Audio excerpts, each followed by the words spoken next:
Јас не верувам дека некое друго време е подобро време. И не верувам во тоа дека порано беше боле. Не, сега е најболе.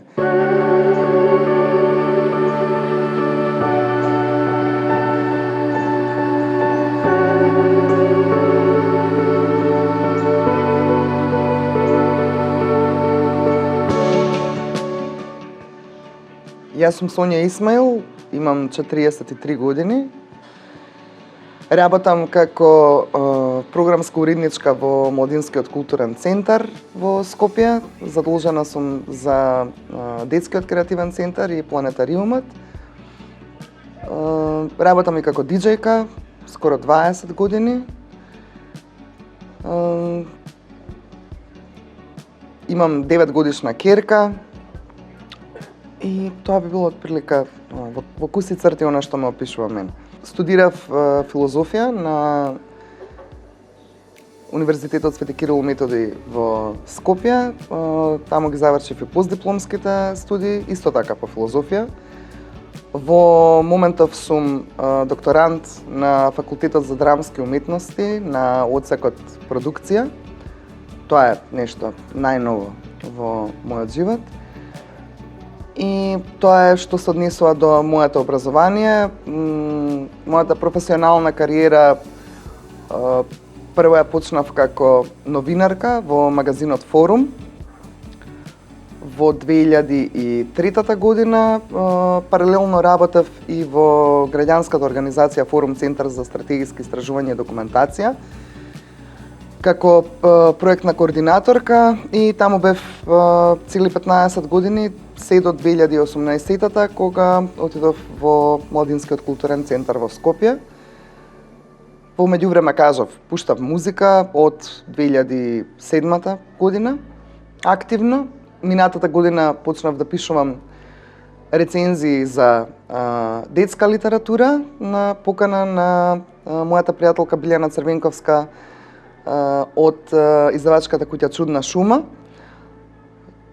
Таа активност малце ја стопирав изминативе месеци затоа што имав запишување други работи што се однесуваат на моите докторски студии.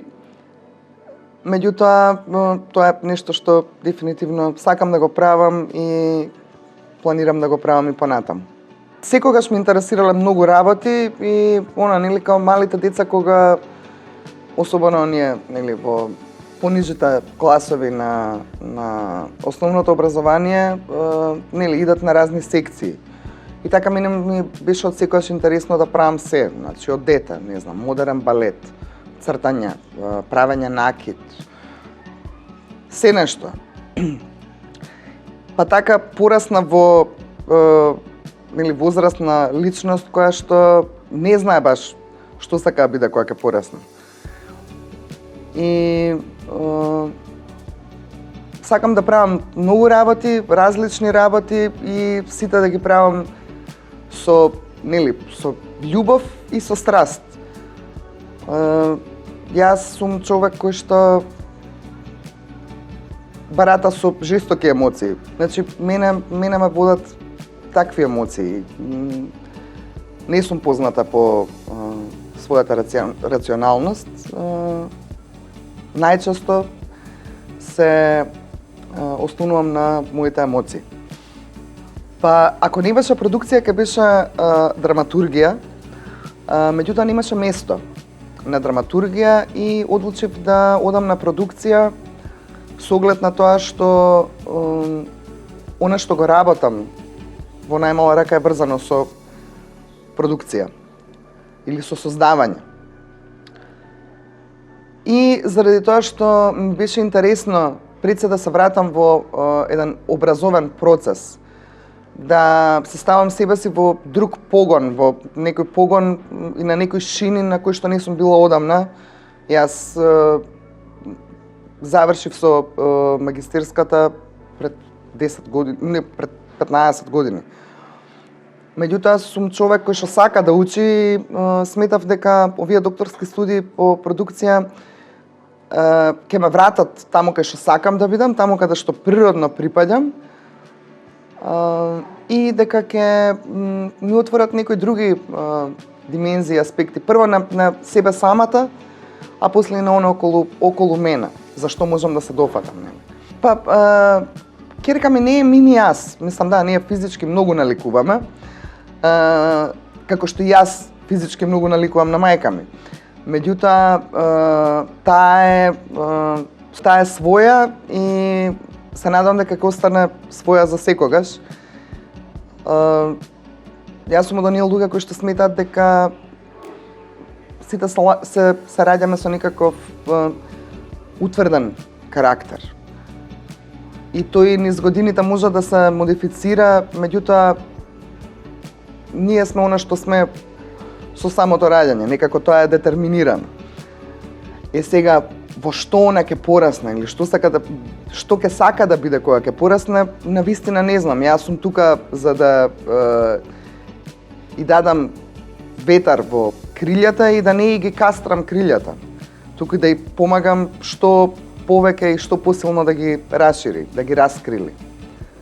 Јас така ја гледам својата улога како родител, можеби некогаш не сум доследна на тоа, можеби некогаш не сум најдобрата мајка, веројатно тоа е така. Допрво на која ќе биде во пубертет, веројатно ќе се соочувам со тоа, дека не сум најдобрата мајка, можеби ќе бидам најлошата мајка. Меѓутоа, да си родител е, како ја кажам, прво е нешто на што никој не те учи. Значи, нема такви прирачници. Никој не ти кажува како ќе биде. И не може да ти каже, затоа што секое искуство е уникатно и различно како такво. Родителството е континуиран процес на учење. Значи, прво учиш многу за тоа едно детенце кое што си го донел на свет и за кое што имаш, нели, неверојатна одговорност, љубов, стравови, се нешто. Прво учиш за него, а низ тој процес учиш и за себе многу. Така што јас сум благодарна за тоа што можам да учам и низ тој процес. Па види, луѓето можат да зборуваат што сакаат. Значи, баш што сакаат. И може да мислат, ама баш што сакаат. И мене може да не ми биде ич гајле, како што и не ми е гајле. Значи, јас точно знам што правам и која е мојата намера. И јас честно одам на тој пат. А ако некого го боли или го иритира мојот мултитаскинг, тоа е стварно само нивни проблем. Имав среќа да растам со многу постара сестра од мене. Љупка е постара од мене 11 години и она изврши големо влијание врз тоа како јас ќе го градам мојот музички сензибилитет. Јас бев многу мала кога она слушаше Мизар, Лајбах, Хаустор, ЕКВ, Идоли и така натаму. И тоа мислам дека прилично ме предодреди за нешто. Татко ми од друга страна слушаше класична музика, ама слушаше и Бело дугме. И мојата омилена игра во детството беше да ги редам на креветот во неговата соба плочите од Бело дугме и да правам различни соби. Зашто уживав, бев влюбена во омотите на албумите на Бело дугме. Мајка ми од друга страна го слушаше Леонард Коен.